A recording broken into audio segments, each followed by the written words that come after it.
Hello friends and welcome back to my channel. So friends, in today's video we are going to complete our chapter in Friends of class 8th of English. So friends, in the last video we covered the part 1 of the chapter, and if you want the video for part 1 of this chapter, then I have given the link of that video in the description box.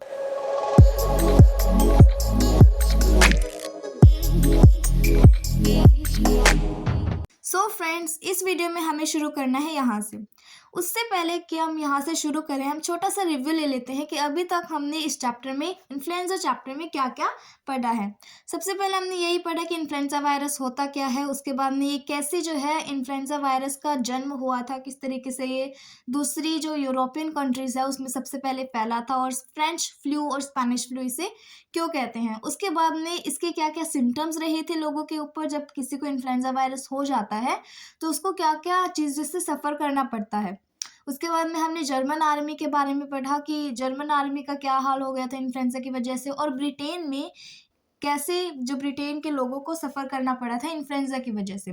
तो हमने यहाँ तक cover कर लिया है। अब हमें शुरू करना है कि यूनाइटेड स्टेट्स और इंडिया में इन्फ्लुएंजा वायरस से पीपल को कैसे सफ़र किया था, कि किस तरीके से कितनी ज़्यादा तबाही जो है उसने इंडिया और यूनाइटेड स्टेट्स में मचाई थी। So let start.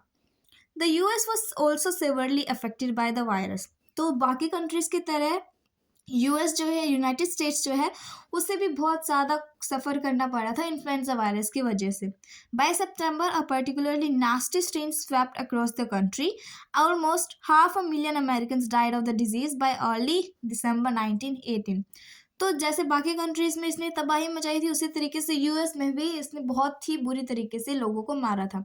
तो इन्फ्लुएंजा वायरस की वजह से 500,000 जो अमेरिकन थे उनकी डेथ हो गई थी, और दिसंबर तक जो है 500,000 लोग इन्फ्लुएंजा की वजह से मर गए थे 1918। तो जब ब्रिटेन में आई थी ये इन मई में ये ब्रिटेन में आया था, इसके फर्स्ट केसेस देखे गए थे, और उसके बाद में मई के बाद सितंबर में ये यूनाइटेड स्टेट्स में भी पहुंच गया था इन्फ्लुएंजा वायरस। अब इंडिया की बारी आती है। That India was the country that suffered the possibly the most, कि इंडिया एक ऐसी कंट्री थी जिसने पॉसिबली सबसे ज़्यादा सफ़र किया था इन्फ्लुएंजा वायरस की वजह से। और इंडिया ने ही सफ़र क्यों किया था, इसके भी रीजंस हमें दे रखे हैं। सबसे पहला रीज़न तो यही है कि उस टाइम पे ब्रिटिशर्स जो है हमारी कंट्री को रूल करते थे, इसलिए जो हमारे इंडिया के बेस्ट डॉक्टर्स थे उन्होंने अपने लिए उन्हें काम करने के लिए रख लिया था। और बाकी दूसरा रीज़न ये भी है कि उस टाइम पे हमारी इंडिया इतनी डेवलपिंग कंट्री भी नहीं थी, बहुत कम डेवलपमेंट थी, जिसकी वजह से लोगों के पास बहुत कम रिसोर्सेज थे जिससे वो इन्फ्लुएंजा वायरस से बच सके। So let's start that the first cases were reported in Bombay, which is now Mumbai, in June 1918, then soon Karachi, then the part of India now in Pakistan, and Madras. तो सबसे पहला case जो है वो मुंबई में आया था, जिसे हम पहले बॉम्बे कहते थे, और बॉम्बे में आने के बाद मीन्स मई में यूनाइटेड किंगडम में आया, इंग्लैंड में आया, उसके बाद में ब्रिटेन के बाद हमारे पास जून में जो है वो इंडिया में भी आ गया था, क्योंकि ब्रिटेन से काफ़ी सारे लोग जो हैं वो इंडिया में आते थे, तो इसलिए जून तक हमारे इंडिया में भी ये केस शुरू हो गई थी इन्फ्लुएंजा की। उसके बाद में कराची में आए, फिर उसके बाद में मद्रास, देन चेन्नई, उसके बाद began to report incidents of the disease. Okay, so इस तरीके से एक एक डिजीज़ जो है, एक एक केसेस जो हैं वो आने लगे इन्फ्लुएंजा के, और इन्फ्लुएंजा बढ़ता गया। Then unfortunately several of India's best doctors were serving in the British army at this time. So ये बहुत ही दुख की बात है, किसी कारणवश जो है हमारे जो इंडिया के बेस्ट डॉक्टर्स थे ना, जो कि इस इन्फ्लुएंजा वायरस को ट्रीट कर सकते थे, उनको जो है ब्रिटिश आर्मी के लिए काम करना पड़ रहा था, क्योंकि उस टाइम पे ब्रिटिशर्स जो थे वो हमारे इंडिया पे रूल करते थे, इसलिए उनको हमारे इंडियंस को ट्रीट ना करके ब्रिटिशर्स को सर्व करना पड़ता था और इन्फ्लुएंजा से बचाना पड़ता था। Then this made it very difficult for the country to cope with the massive outbreak of the disease.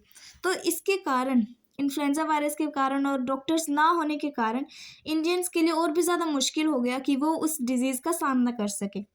Then some historians believe that over 16 million people in India died of the disease between June 1918 and July 1919। और कुछ जो historians हैं वो मानते हैं कि India में जब इन्फ्लुएंजा वायरस आया था, और एक साल में 1918 टू 1919 में 16 मिलियन पीपल की, मतलब 16 मिलियन लोगों की डेथ हो गई थी इन्फ्लुएंजा वायरस की वजह से, जो कि बहुत ही ज़्यादा बड़ा नंबर है। Then it has been estimated that in the influenza pandemic claimed over 70 million lives all over the world. In India alone, the number of people killed by influenza was higher than the total number of people killed during the First World War. तो इसमें बताया है कि last में अभी जो influenza virus ख़त्म हुआ तो एक एस्टिमेट नंबर निकाला गया कि कितने जो लोग हैं वो पूरे वर्ल्ड में मरे थे इन्फ्लुएंजा वायरस की वजह से, और वो नंबर था 70 मिलियन पीपल। और जिसमें से आप अंदाज़ा लगा सकते हो कि 16 मिलियन पीपल तो सिर्फ इंडिया के ही थे, सिर्फ एक कंट्री के 16 मिलियन पीपल थे, और बाकी कंट्रीज़ के सारे कंट्रीज़ को मिला के 70 मिलियन पीपल थे। और इसमें हमें दे भी रखा है अंदाज़ा लगाने के लिए कि जितने फर्स्ट वर्ल्ड वॉर में सोल्जर्स नहीं मरे थे ना, उससे भी ज़्यादा लोग इन्फ्लुएंजा वायरस की वजह से इंडिया में मर गए थे। Okay, the next is some historians recall how this pandemic epidemic almost extinguished the basic human desire to help those in need. तो कुछ हिस्टोरियंस जो हैं वो कहते हैं, अभी बताते हैं कि ये जो इन्फ्लुएंजा वायरस आया था, ये जो एपिडेमिक आया था, उसने हमारी जो इच्छा होती है, एक ह्यूमन डिज़ायर होती है कि हम एक दूसरे की हेल्प करें जो कि मुश्किल में है, तो वो हम जो है बिल्कुल ख़त्म हो गई थी। हमारे सोचना भी बंद हो गया था कि हम किसी की हेल्प करें जो इन्फ्लुएंजा वायरस से जूझ रहा है। Then the adult free of the disease were so alarmed by its symptoms. तो जो अडल्ट थे जिनको ये इन्फ्लुएंजा वायरस से सफ़र नहीं करना पड़ा था, उनको भी इसके सिम्टम्स के बारे में पता था, क्योंकि ये बहुत ही ज़्यादा पैंडेमिक था, बड़ा पैंडेमिक था, बहुत बड़ा वायरल डिजीज़ था ये। तो वो कहते हैं कि जो लोग थे, जो यंग पीपल थे जिनको इन्फ्लुएंजा नहीं भी हुआ था, उनको भी उसके सिम्टम्स के बारे में पता था, और इसीलिए वो जो है अपने नेबर्स की तरफ भी नहीं देखते थे उनकी हेल्प करने के लिए। तो वही कहा गया है कि हमारा जो ह्यूमन डिज़ायर होता है हेल्प करने के लिए, कि दूसरों की हेल्प करें हम, वो बिल्कुल ख़त्म हो गई थी इन्फ्लुएंजा की वजह से। Then some of the sick and their children simply starved to death from the lack of attention and care। और जो कुछ बूढ़े पीपल थे या फिर कुछ बीमार लोग थे और बच्चे थे, वो लैक ऑफ अटेंशन की वजह से और केयर की वजह से मर गए थे, कि जो उनके पेरेंट्स थे उन पे ध्यान नहीं दे पाए थे इन्फ्लुएंजा वायरस की वजह से, शायद उन्हें हो गया होगा, तो इसलिए उनकी भी जो है वो साथ में डेथ हो गई थी। Then throughout the world there was a strong sense of doom, कि पूरे वर्ल्ड में बिल्कुल सन्नाटा छा गया था, और हर जगह पे एक ऐसा एटमॉस्फेयर था कि वहाँ पर कोई टेररिस्ट अटैक या फिर टेरर अटैक, बहुत ही खतरनाक अटैक हुआ हो, सारी सड़कें वगैरह खाली हो गई थी। Then Victor Vaughan, an eminent surgeon, declared that if the epidemic continues its mathematical rate of acceleration, civilization could easily disappear from the face of earth within a few weeks। So Victor Vaughan जो कि एक famous surgeon थे, eminent means famous surgeon थे, तो उन्होंने ये declare किया था, उन्होंने बताया था कि अगर ये जो एपिडेमिक था इन्फ्लुएंजा वायरस का, ये अगर कंटिन्यू रहता है इसी तरीके से इतनी स्पीड से लोगों को मारता रहता, तो कुछ ही हफ्तों में हमारे जो सारे लोग हैं, हमारे जो पूरी सिविलाइजेशन है इस वर्ल्ड पे, वो सब कुछ खराब हो जाता, मिट जाता। Then people felt so scared that cities became virtual ghost towns। तो लोग जो है वो इन्फ्लुएंजा वायरस की वजह से इतना डर गए थे कि वो अपने घर से बाहर निकलना भी उन्होंने बंद कर दिया था। तो जिस तरीके से हमने कोविड-19 में बंद किया था, हम बिल्कुल घर पे रहते थे और हमें बाहर जाना अलाउड नहीं था, उसी तरीके से लोगों ने भी कुछ सेफ्टी मेजर्स अपनाए थे ताकि उन्हें भी इन्फ्लुएंजा वायरस से जूझना ना पड़े। Photographs taken at the time showed deserted streets with just few members of ambulance crew और city workers engaged in essential work। और जो कुछ फोटोग्राफ्स हैं इन्फ्लुएंजा वायरस के टाइम के, उसमें भी बस कुछ ही लोग मिलते हैं जो कि या तो एसेंशियल वर्क करने वाले लोग होते हैं, जैसे कोई नर्स वगैरह, या फिर कोई जो है एम्बुलेंस के कोई लोग हैं, सिटी वर्कर्स हैं, सिर्फ वही लोग जो हैं सिटीज़ पे दिखते थे, रोड्स पे दिखते थे, स्ट्रीट्स पे, वो भी कोई बहुत ही ज़रूरी काम करना होता था, वरना पूरी जो स्ट्रीट्स हैं वो खाली रहती थी। Then all of them can be seen wearing masks, and those were passed to try control over physical contact between people to check the spread of the disease। So जितने भी फोटोग्राफ्स थी जो कि इन्फ्लुएंजा के time पे ली गई थी, तो उसमें सारे जो लोग जो थे वो मास्क पहने हुए थे, जिस तरीके से हमने कोविड-19 में पहना था, क्योंकि ये वायरल डिजीज़ है, किसी भी पर्सन से दूसरे पर्सन में जा सकती है, इसलिए हमने कोविड-19 में भी पहना था, और इन्फ्लुएंजा के टाइम पे भी जो लोग थे उन्होंने भी मास्क पहने थे। और उसके बाद में लॉज भी बनाए गए थे बहुत सारे, ताकि लोग एक दूसरे से मिले ना, और जो वायरस है वो ट्रांसफ़र भी ना हो, और इस तरीके से हम डिजीज़ को स्प्रेड होने से रोक सकते थे। Then in some places it become a crime even to shake hands. और कुछ प्लेसेस में ये कुछ कंट्रीज़ में ये क्राइम बना दिया गया था, एक गुनाह बना दिया गया था कि अगर आप किसी पर्सन से हैंडशेक करते हैं तो उसको भी एक गुनाह की तरह बनाया गया था और उसे पनिशमेंट दी जाती थी। Then, in more recent times, many places have been affected by variant strains of influenza virus such as the bird flu virus and H1N1. तो अभी क्या है, इन्फ्लुएंजा के बाद भी बहुत सारे इसके वेरिएंट्स दिखे हैं इन्फ्लुएंजा वायरस के। जिस तरीके से कोविड-19 के बहुत सारे वेरिएंट्स थे, थर्ड वेव, सेकेंड वेव इस तरीके से आई थी, तो उसी तरीके से इन्फ्लुएंजा के भी अलग अलग टाइप के इन्फ्लुएंजा आ रहे थे इन्फ्लुएंजा ख़त्म होने के बाद भी। जिस तरीके से बर्ड फ्लू वायरस है और H1N1, ये भी इन्फ्लुएंजा के ही वेरिएंट्स हैं। Then in some countries the measures taken to contain the outbreaks have been severe. तो कुछ कंट्रीज़ में इन्फ्लुएंजा के टाइम पे जो मेजर्स लिए गए, जो सेफ्टी पर्पसेस के लिए जो मेजर्स लिए गए थे, वो भी जो हैं बहुत ही ज़्यादा मुश्किल जो है उनके ज़िंदगी बना दी गई थी ताकि इन्फ्लुएंजा ना फैले, क्योंकि लोगों की डेथ ही इतनी ज़्यादा हो रही थी कि ह्यूमन्स को प्रोटेक्ट करना बहुत ही ज़्यादा इम्पोर्टेंट हो गया था।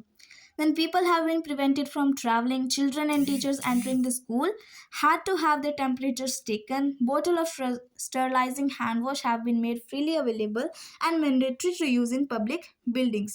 तो जिस तरीके से कोविड-19 में हमने जितने भी सेफ्टी मेजर्स लिए थे ना, उसी तरीके से इन्फ्लुएंजा भी सेम ही जितने भी सेफ्टी मेजर्स थे कि लॉकडाउन लग गया था, स्टूडेंट्स और टीचर्स नहीं जा पाए थे स्कूल में और सब जगह पे सैनिटाइजर्स यूज़ हो रहे थे, तो उसी तरीके से इन्फ्लुएंजा के टाइम पे भी सेम मेजर जो है वो लोगों को यूज़ करने पड़े थे। Then few people believe that a pandemic on the scale of 1918 could ever happen again, although we must always be on our ground. So कुछ लोग जो हैं वो मानते हैं कि अगर ये पेंडेमिक जो है जो 1918 में हुआ था, यानी कि इन्फ्लुएंजा जब आया था, वो दोबारा भी हो सकता है कभी भी। जैसे कोविड-19 आया था उसी तरीके से इन्फ्लुएंजा था ना, तो इन्फ्लुएंजा के बाद भी कोविड-19 आ गया था। तो जो है वो कुछ पीपल सोचते हैं, बिलीव करते हैं, ऐसा मानते हैं कि ये जो है 1918 का इन्फ्लुएंजा था वो दोबारा से कभी भी हो सकता है और हमें ना हमेशा अपने गार्ड पे रहना चाहिए, यानी कि हमें हमेशा तैयार रहना चाहिए किसी भी डिजीज़ के लिए, उससे लड़ने के लिए, ताकि जो इन्फ्लुएंजा के टाइम पे जितना डिस्ट्रक्शन हुआ था लाइव्स का, उतना दोबारा कभी ना हो। Then the most serious threat seems to be posed by the forms of bird flu. और कुछ जो सीरियस थ्रेट्स हैं, यानी कि जैसे इन्फ्लुएंजा हुआ था वो भी एक बर्ड से ही हुआ था, इन्फ्लुएंजा का जन्म भी। तो वो कहते हैं कि जो बर्ड्स फ्लू होते हैं उसमें जो वायरस होते हैं वो बहुत ही ज़्यादा खतरनाक होते हैं। If a person is infected simultaneously by an avian virus and a human flu virus, the two microbes can combine their genetic material inside a cell and create a new strain of influenza. Possibly, one could not only jump back and forth between different species, but would also be invulnerable to human immune response. तो अब इसमें कहा गया है कि अगर एक person जो है, अगर व्यक्ति है, एक पर्सन है और उसके एक साथ ही एक तो एवियन वायरस यानी कि बर्ड वायरस, जो कि बर्ड से वायरस होते हैं, बर्ड से फैलते हैं, वो वाला वायरस, और एक ह्यूमन वायरस, अगर ये दोनों वायरसेस एक ही पर्सन में एक साथ आ जाएं तो जो वायरस है वो अपनी जेनेटिक मटेरियल को एक सेल में ही कन्वर्ट कर लेगा और एक नया जो है इन्फ्लुएंजा का स्ट्रेन जो है वो बना लेगा, एक नया वेरिएंट बना लेगा इन्फ्लुएंजा का, और इस तरीके से ये जो वायरस है वो फिर और भी फैलता जाएगा और ये सिर्फ एक पर्सन से दूसरे पर्सन में जाएगा, क्योंकि ये इतना ज़्यादा खतरनाक बन जाएगा। इनवल्नरेबल मीन्स उसे कोई ख़त्म ही नहीं कर पाएगा। जो ह्यूमन इम्यून रिस्पॉन्स है, यानी कि ह्यूमन के जो इम्यूनिटी सिस्टम है, वो जो है उससे ट्रीट ही नहीं कर पाएगा उस वायरस से, और वो कभी ख़त्म नहीं होगा और ऐसे ही फैलता जाएगा। We see a lots of these cross strain viral interactions in south east Asia now. तो ये जो है वो कह रहे हैं कि ये जो वायरसेस होते हैं जो कि फैलते हैं, मीन्स वायरल फ्लू वगैरह होते हैं, वो ज़्यादातर अब हमें साउथ ईस्ट एशिया की तरफ में दिखते हैं। And some experts call it viral chatter. It has been compared with the terrorist chatter that goes on the airwaves, detected by those listening in the view of to prevent any possible terrorist activity that must be lying just ahead. तो कुछ जो experts हैं, जो scientist हैं, वो जो है इन virals को जो कि साउथ ईस्ट एशिया में होते हैं, इसे बोलते हैं वायरल चैटर। और ये जो वायरल चैटर है इसे एक टेररिस्ट अटैक की तरह बताया गया है कि जिस तरीके से टेररिस्ट अटैक होता है और जो सारे जो लोग हैं वो उसे प्रिवेंट करने की कोशिश करते हैं कि इसी तरीके से टेररिस्ट को मिटा सके, उसी तरीके से वायरल जो है वो भी इसी तरीके से उसे कंपेयर किया गया है. Then the good news is that the governments around the world, working alongside the World Health Organization, are investing hugely in vaccine research. So good news, अच्छी बात ये है कि जो बाकी सारी कंट्रीज की गवर्नमेंट्स हैं वो एक साथ आकर वर्ल्ड हेल्थ ऑर्गेनाइजेशन के साथ काम कर रही है, जिसकी वजह से बहुत सारी वैक्सीन्स को जो है वो बनाई जा रही है, बहुत सारी वैक्सीन्स जो है वो मार्केट में लाई जा रही है ताकि हम इन वायरल डिजीज से बच सकें. And just like the soldiers in the First World War, we must remain one step ahead of the enemy called influenza. तो जिस तरीके से सोल्जर्स जो थे वो फर्स्ट वर्ल्ड वॉर में उन्होंने सफ़र किया था, अगर हम वैसा सफ़र नहीं करना चाहते हैं दोबारा से, तो हमें हमेशा ही एक हमारे दुश्मन से एक कदम आगे रहना चाहिए, और वो दुश्मन क्या कहलाता है? Influenza. So friends, this was our chapter. यहाँ तक हमने क्लियर कर लिया है, पूरा चैप्टर हो गया है. And I hope that this chapter is very clear to you. And if you want the part 1 of this video, then I have given the link in description box, so please go and check out, and thank you for watching.